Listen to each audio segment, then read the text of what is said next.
The Young and the Restless spoilers full. Hello everyone and welcome back to our channel. It is a beautiful day to dive deep into the absolute madness that is currently unfolding in Genoa City. We have so much to unpack today regarding the latest explosive reveals, so grab your favorite drink, get comfortable, and let us get right into the drama. I am literally typing this up at 2 in the morning because I cannot sleep. I am wide awake. I just finished watching the latest episode of The Young and the Restless, and I'm absolutely losing my mind over what went down at Noah Newman's grand opening of the Shadow Room. I mean, can we talk about this? Are we all seeing the same show right now? Because I feel like I am taking crazy pills.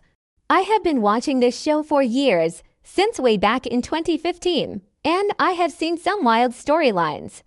I have seen people come back from the dead. I have seen evil twins. I have seen corporate takeovers that make zero sense. But this Audra Charles and Holden Novak secret. I am shook. I am completely, utterly shook. I can't believe they actually went there. But wait, I am getting ahead of myself. Let me back up and set the scene for anyone who missed it or is just as confused as I am. So Noah decides to open a replica of his Los Angeles club, the Shadow Room, right here in Genoa City. Which, by the way, why would you bring that dark, gritty aesthetic to GC? It is just begging for trouble, but whatever. It is Noah. He is trying to have his big business moment and step out of Victor and Nick's massive shadows. The whole night was supposed to be about him and his big success. It was supposed to be a massive celebration of his new chapter. But no, instead, the entire vibe of the room was completely hijacked by Audra and Holden having silent, telepathic panic attacks across the bar. I mean, let us talk about this Los Angeles secret. Are you kidding me? Audra stole a $500,000 cashier's check from a predatory art collector. I knew Audra was a shark. I knew she was a ruthless corporate climber who would step on absolutely anyone to get to the top of the Newman or Abbott corporate ladders. But stealing $500,000 from a shady art world thug, that is next level. And I kinda love it. No, wait, I hate it because it is so incredibly reckless. But I also love that she is this messy. But then it gets worse, so much worse. Because Holden, sweet, newly discovered legacy child Holden, who is Malcolm Winters and Stephanie Simmons' secret son, is apparently a killer. He covered for her. Thugs showed up to the bar looking for Audra because of the stolen money, and Holden stepped in, disposed of the evidence, and struck the guy with a fatal blow to the head. A fatal blow. Holden caught a body for Audra. I am screaming at my screen. How did we go from Holden just trying to figure out his place in the complicated Winters family dynamics to him being an accessory to murder, or at least manslaughter?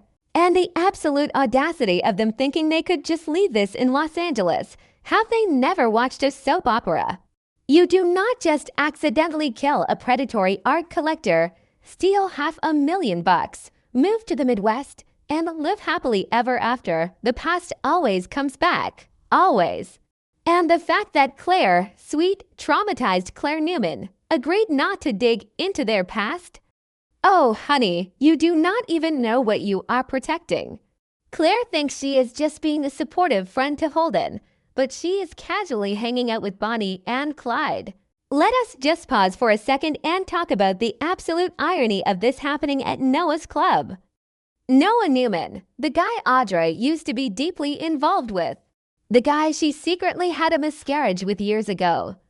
I mean, talk about emotional trauma stacked on top of emotional trauma. Audra is already walking into this replica of the Shadow Room carrying the heavy, unspoken grief of losing a child. That alone would make anyone want to turn around and walk right back out the door. But no, she has to stand there, sipping her overpriced cocktail, pretending she is totally fine, while simultaneously flashing back to the night a man's skull was cracked open to protect her massive theft. It is too much for one person to handle. I kinda feel bad for her. Which is crazy because she stole $500,000, but still. You can literally see the cracks forming in her Ice Queen persona. And then there is Holden. Oh, Holden. I'm so frustrated with this boy. I have seen some wild family reunions on this show, but Holden entering the Winters family has been pure chaos. His dad, Malcolm, literally just survived a bone marrow transplant. Lily is currently being blackmailed by Kane Ashby over that very transplant.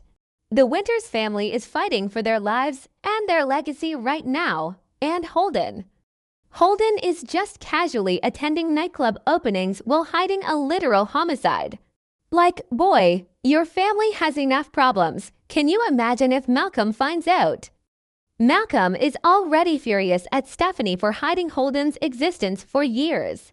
Imagine the conversation. Hey, Dad, glad you didn't die of aplastic anemia. By the way, I killed a guy in LA because my friend stole a huge check.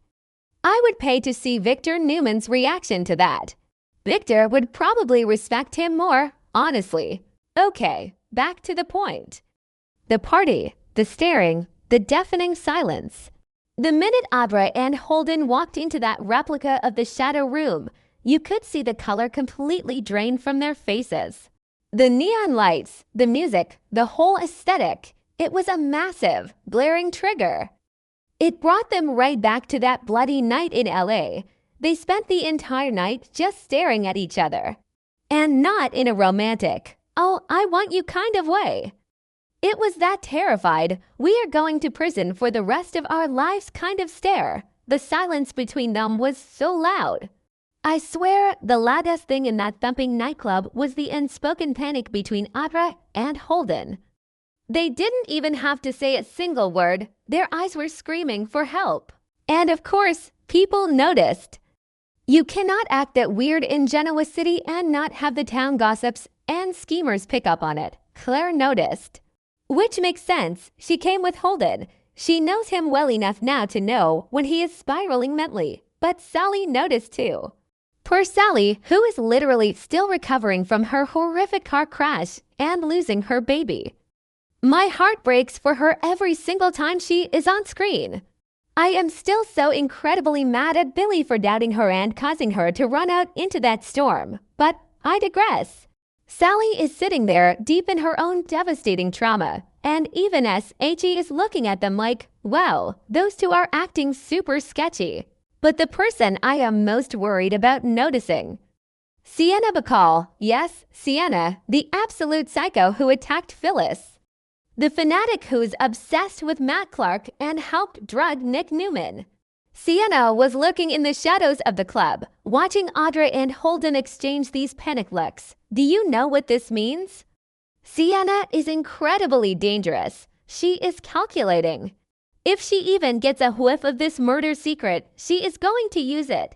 She will blackmail them into oblivion.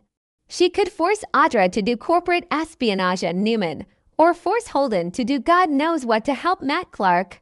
I am literally terrified of what Sienna is going to do with this information. Sienna holding this secret is like handing a live grenade to a toddler. And am I the only one who is thinking about the victim here? They say Holden delivered a fatal blow. But did they check for a pulse? Did they wait for the coroner? This is The Young and the Restless. Nobody is dead unless we see a body, a funeral. And even then, they usually come back as a twin or they fake their death. Remember when they tried this with J.T. Hellstrom? Yeah, didn't work then either. We all thought he was dead under the dirt in Chancellor Park. And boom, he is crawling out of the grave. I am calling it right now. The art collector is alive.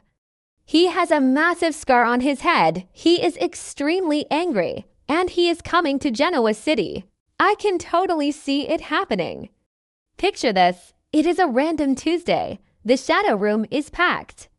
Audra is sipping a martini, trying to pretend she's a normal, innocent corporate girlie.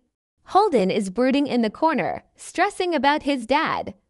And suddenly, the doors swing open, and in walks the art collector looking for his $500,000. I would die. I would literally fall off my couch. The drama would be absolutely astronomical. I know some people are loving this new dark side of Holden, but personally, I am stressed. He just got here. He just found out Malcolm is his dad. Nate is barely accepting him as a brother. And now he is carrying around this massive, suffocating secret. It is going to destroy him from the inside out. And Audra. Audra is going to completely shatter. And it is going to be devastating to watch. The fact that their secret is out there, just waiting to be discovered, is the best kind of soap anxiety. Who is going to expose them first? Will it be Sienna? Will Claire accidentally stumble onto the truth? Will the art collector show up for revenge? I don't know, but I cannot wait for tomorrow's episode. Okay, I need to breathe. I am way too worked up over this. Let me know what you guys think because I need to know I am not the only one losing my mind over Audra and Holden's killer secret.